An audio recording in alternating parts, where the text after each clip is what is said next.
Hey friends, hi friends, hi friends. This is Rose AJ. It's December 2nd, 2023. Y'all, today is my 5th year anniversary that I took control of my life. Today was the day 5 years ago in 2018 that I decided to take a leap of faith one more again because I had hit rock bottom in June of 2018 and I was at my all-time low, you guys. I was at my all-time low. My mental health wasn't good. Weight was starting to creep up, midlife crisis, perimenopause, menopause, the whole nine was there. I was questioning, why am I in the career that I'm in? Why was I there for so long? It was a soul draining career, to be quite honest. And in 2018, I was like saying to myself, well, this is it for me, meaning that I had given up on trying to lose weight, trying to feel better.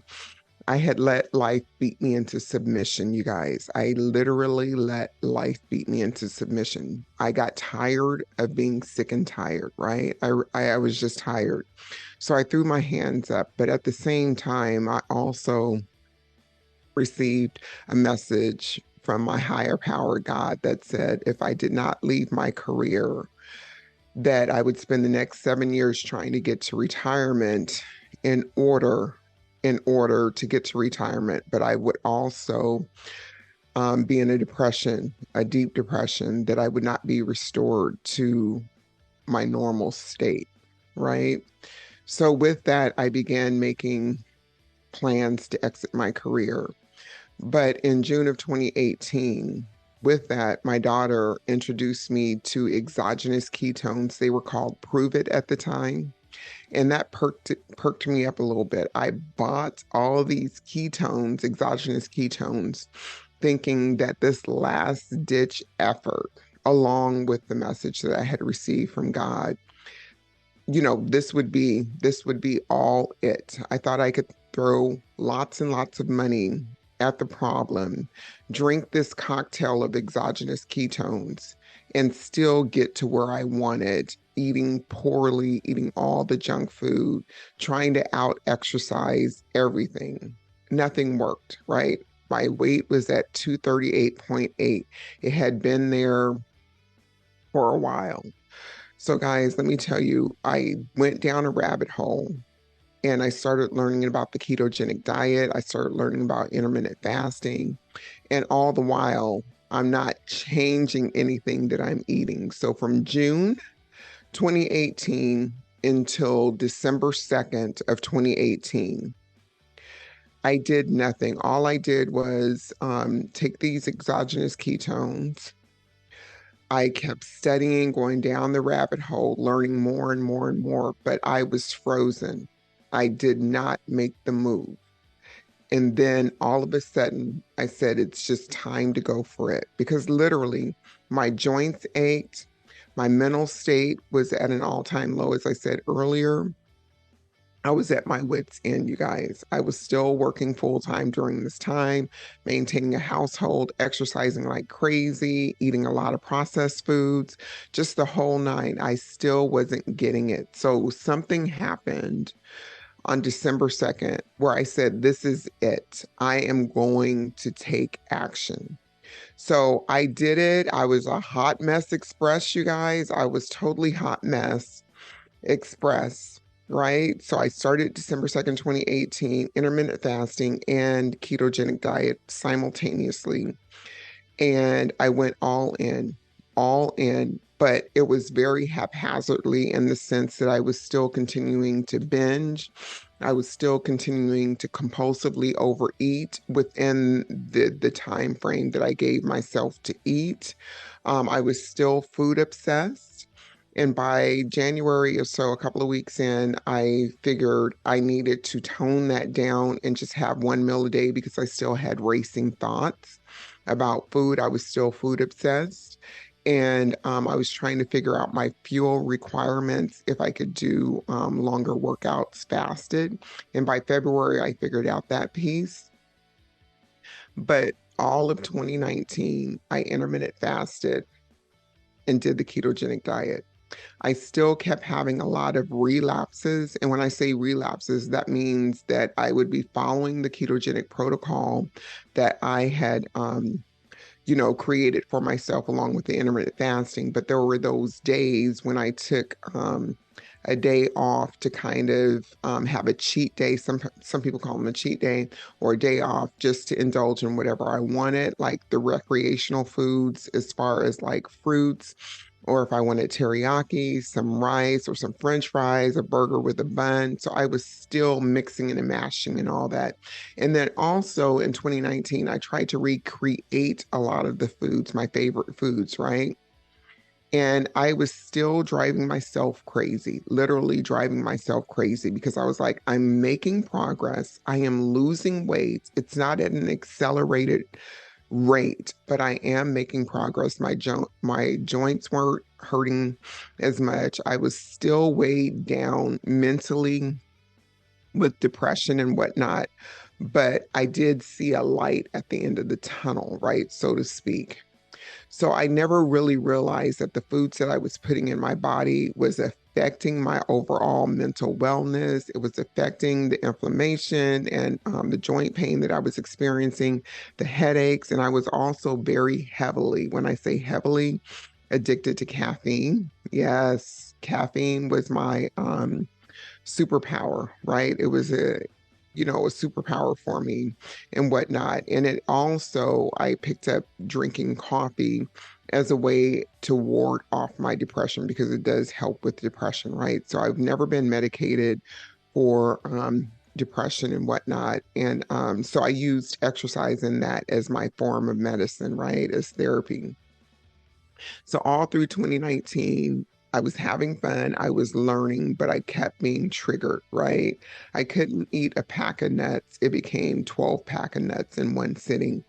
And then I was learning a lot. I went through a lot of certification courses, and it was mainly for me to learn about me and what would and wouldn't work for me, about the science and just how our brain works and stuff like that. So in 2020, I decided to commit. January 2020, I said, well, enough of this ketogenic roller coaster because there's something in this that is not working for me. So January of 2020, I transitioned into the carnivore diet and I went hardcore, right? And when I say hardcore, it was nothing but meat-based products except for seasonings. Okay, I like flavor in my food, so seasonings, I'm going to give that to y'all. Seasonings I still kept, and I still kept the coffee. So my first off day, my first cheat day, my first day not on the protocol was around Easter or maybe a little bit before. So I went into a spiral, you guys. I kept saying, oh, I can do carnivore the whole year, but I am going to have my days off.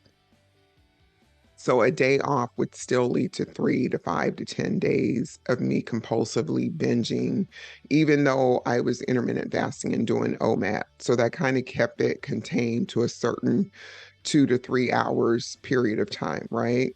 So that really worked for me. So as time went on, I enrolled in a course that taught about sugar addiction, about food addiction and processed food addiction.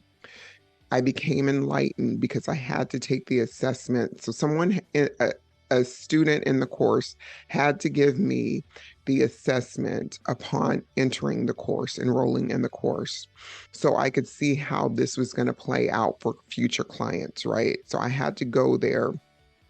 And once the assessment was done, and it took about 2 hours to go over the results.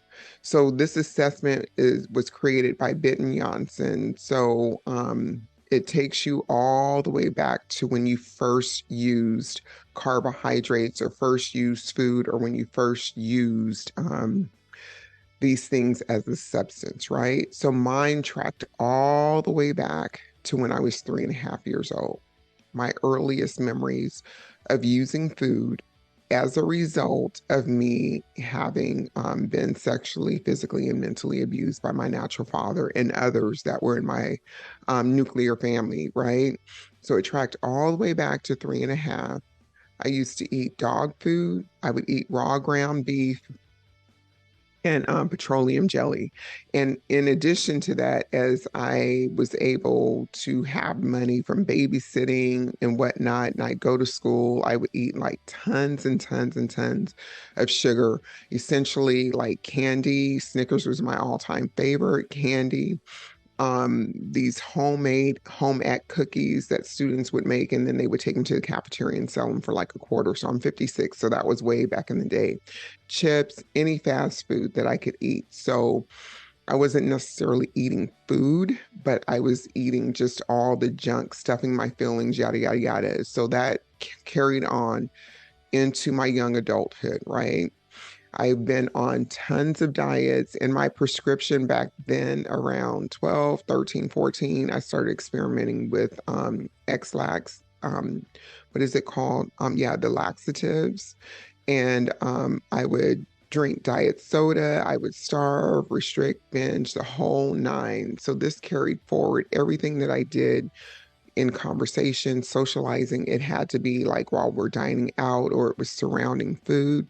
I remember being given like 25 cents, 50 cents to go to church, right? Go to church. You're supposed to put that in the offering. But I would stop off at the corner store and buy like the Jolly Ranchers. They were like a penny, nickel candy and all that stuff. I would spend all my money there. But anywho, so I kept being triggered. And so through this assessment, I gradually began to understand that the foods that I was eating was causing me to go on to this vicious cycle. So like it's like whatever you feed yourself is what you're going to crave. And because my mind was hijacked and because I I have an addiction, I can't eat certain foods, but I didn't realize that or I was in denial for the longest time. And then August 20th, 2020 was my last organized binge because I got it. I understood. I understood. And with that, I no longer took days off for the rest of 2020. I remained hardcore carnivore. And then in 2021, what I did was is I decided, well, my body's healed enough. My mind is functioning at an optimal level, and let's go ahead and try to reintroduce certain foods. Okay, so 2021, for about 6 months, I really, really worked hard, you guys, to reintroduce foods into my palate because I thought, it would create a little bit more variety and that would give the best offering for me to remain, ketogenic or, super low carb, ketovore, I'm sorry, ketovore, yada, yada, yada, carnivore, but it didn't work. So the reason I can tell you that it didn't work is because I would introduce one food at a time and I would just go bonkers. And especially over cashews, a whole tub of cashews, I would end up eating the whole tub. So, I bought a single serving pack with like 200 calories in it or whatnot, 300 calories. But then I became obsessive, you guys, obsessive, right? It went from one, maybe two, 250, whatever, however small the unit is, it went from that one pack over the course of 2 weeks of me escalating and saying, okay, well, I'm only buying one pack. I'll have it with my meal. Then it became obsessive. Well, the next day I bought two. I bought three. And then I was like, oh, what the hell? These are the ones that I prefer, the 16-ounce container. And I wouldn't eat food. I was just eating the nuts. So I had to go cold turkey on that. There was blueberries in the mix that I tried, and for some reason the level of sweetness, or maybe it was just that spot, or maybe it was just I was having a day where my mind was open up and said, this feels good. So you need more of this. So I became obsessed with blueberries. Those had to go. And most people would think that cheese, blueberries, cashews, certain vegetables would be awesome.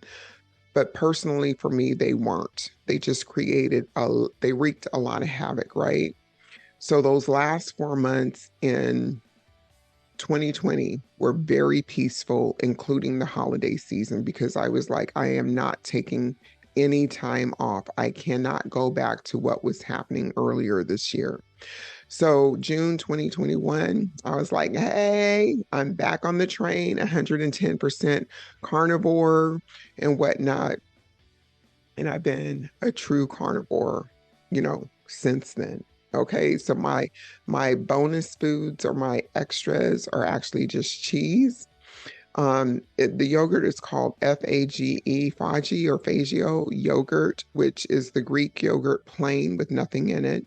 Or I'll do Kirkland, which is Costco's brand yogurt, depending on how I'm feeling. I'll get that. So, and then pork rinds. So pork rinds, cheese, and the yogurt. Everything else, it's meat, meat, meat. And I do season my meat with seasonings. And yeah, and then there's some sauces from Primal Kitchen that I'll have every now and again. But y'all, I am celebrating today. I am celebrating today because it's 5 years in.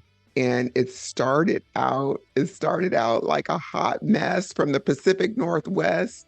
Then it gradually got better to a spicy disaster.